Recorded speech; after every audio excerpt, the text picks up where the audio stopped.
शांति। 31 अगस्त की मुरली है। ज्ञान के सागर, आनंद के सागर शिव परमात्मा कहते, मीठे बच्चे, अपनी स्थिति साक्षी तथा हर्षित रखने के लिए स्मृति में रहे कि हर आत्मा का अपना अपना पार्ट है, बनी बनाई बन रही है। प्रश्न है, तुम बच्चे किस एक पुरुषार्थ द्वारा अपनी अवस्था जमा सकते हो? उत्तर है, माया के तूफानों को डोंट केयर करो और बाप जो श्रीमत देते हैं उसे कभी भी डोंट केयर न करो। तुम्हारी अवस्था अचल अडल हो जाएगी, स्थिति सदा साक्षी और हर्षित रहेगी। तुम्हारी अवस्था ऐसी होनी चाहिए जो कभी भी रोना न आए। अम्मा मरे तो भी हलवा खाना। कौन सा हलवा? ज्ञान का हलवा। गीत है, तुम ही हो माता पिता तुम ही हो। ओम शांति। बच्चों ने गीत सुना। कौन सा गीत? तमेव माता च पिता तमेव। अक्सर करके भक्ति मार्ग वाले मंदिरों में जाते हैं, चाहे शिव के, चाहे लक्ष्मी के, चाहे राधे कृष्ण के या अन्य देवी देवताओं के मंदिरों में जाएंगे। सबसे आगे यही महिमा करेंगे, सबके आगे यही महिमा करेंगे कि तमेव माताश्च पिता तमेव। फिर कहते तमेव विद्या द्रविणम तमेव। तो माता पिता भी हो गया और पढ़ाने वाला भी हो गया। वास्तव में पढ़ाने वाला और माता पिता एक है। वास्तव में शिव की महिमा है। अब तुम मेरे से समझो और इस पर गौर करो कि सच क्या है, झूठ क्या है। तुम बच्चे अब समझते हो बाप के बारे में और देवताओं के बारे में जो भी महिमा करते हैं वो सब रॉन्ग है। अभी तुम समझते हो कि राइट क्या है, रॉन्ग क्या है। बच्चों को समझाते हैं ये उल्टा वृक्ष है जिसका बीज परमपिता परमात्मा है।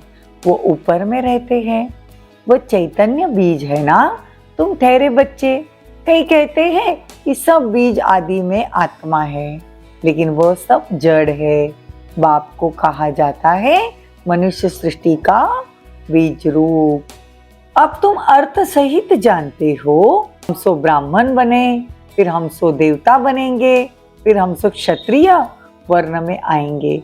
आत्मा कहती है हम इन वर्णों में जाएंगे।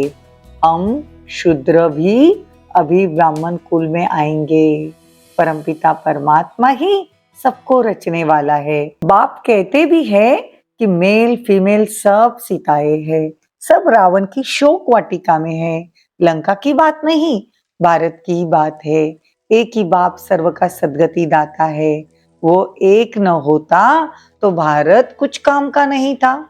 सबसे जास्ती पतित और सबसे जास्ती पावन भारत ही बनता है और भारत ही सबसे बड़ा तीर्थ स्थान भी है।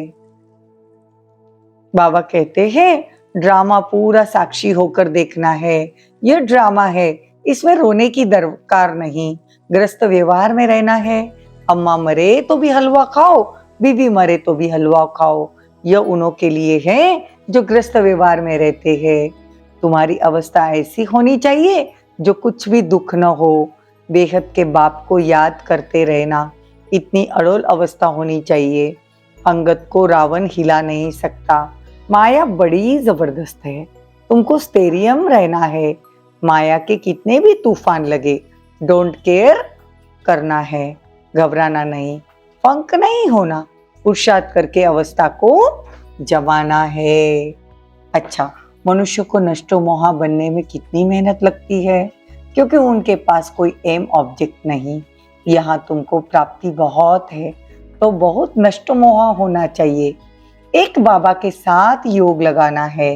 बाबा, ओ मीठे मीठे बाबा, आपको हमने पूरा जान लिया। आगे तो सिर्फ कहने मात्र गॉडफादर कहते थे, अभी तो आप आए हो तो फिर से स्वर्ग की राजाई देने।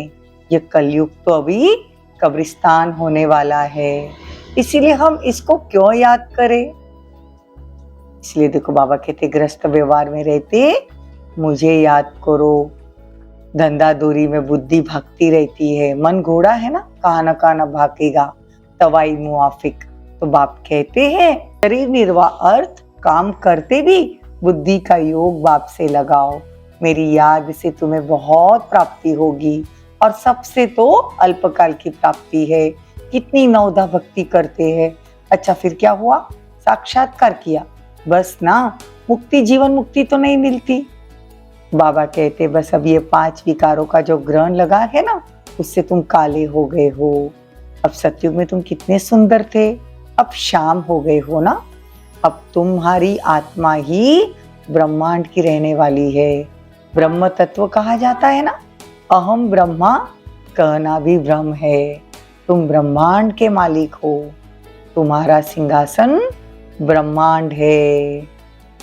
अभी बाबा कहते जिसने 84 जन्म पूरे कर लिए हैं, बच्चों को मुरली अच्छी तरह से 5-6 बार पढ़ना और सुनना चाहिए, तभी बुद्धि में बैठेगी और खुशी का पारा चढ़ेगा।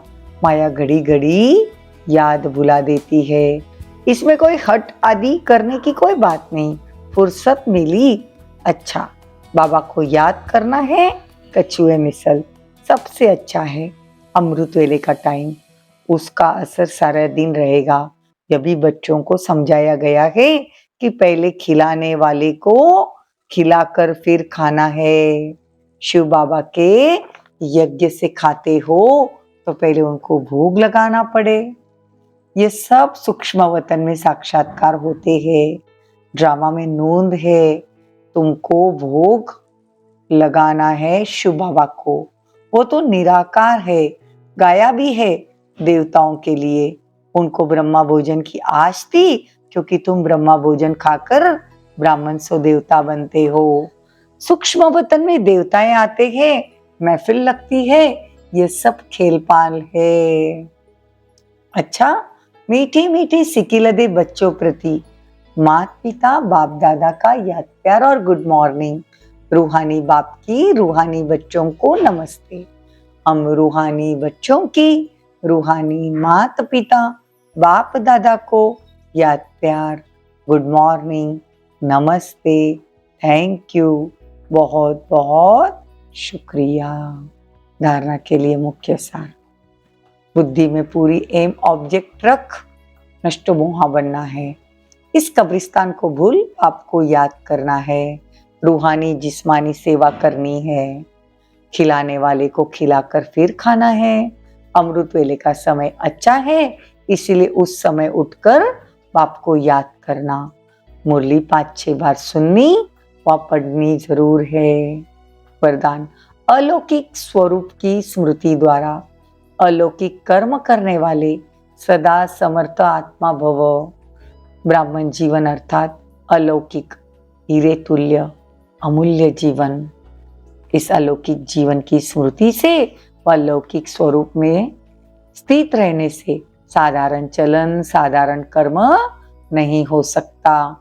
जो भी कर्म करेंगे वो अलौकिक ही होगा, क्योंकि जैसी स्मृति होती है वैसी स्थिति होती है। स्मृति में रहे एक बाबा दूसरा न कोई, तो बाप की स्मृति सदा समर्थ बना देगी। इसलिए हर कर्म भी श्रेष्ठ और अलौकिक हो जाएगा। देखो, अलौकिक स्वरूप की स्मृति द्वारा अलौकिक कर्म करने वाले सदा समर्थ आत्मा भव।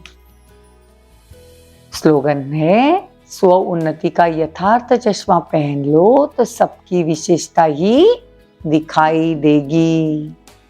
ओम शांति।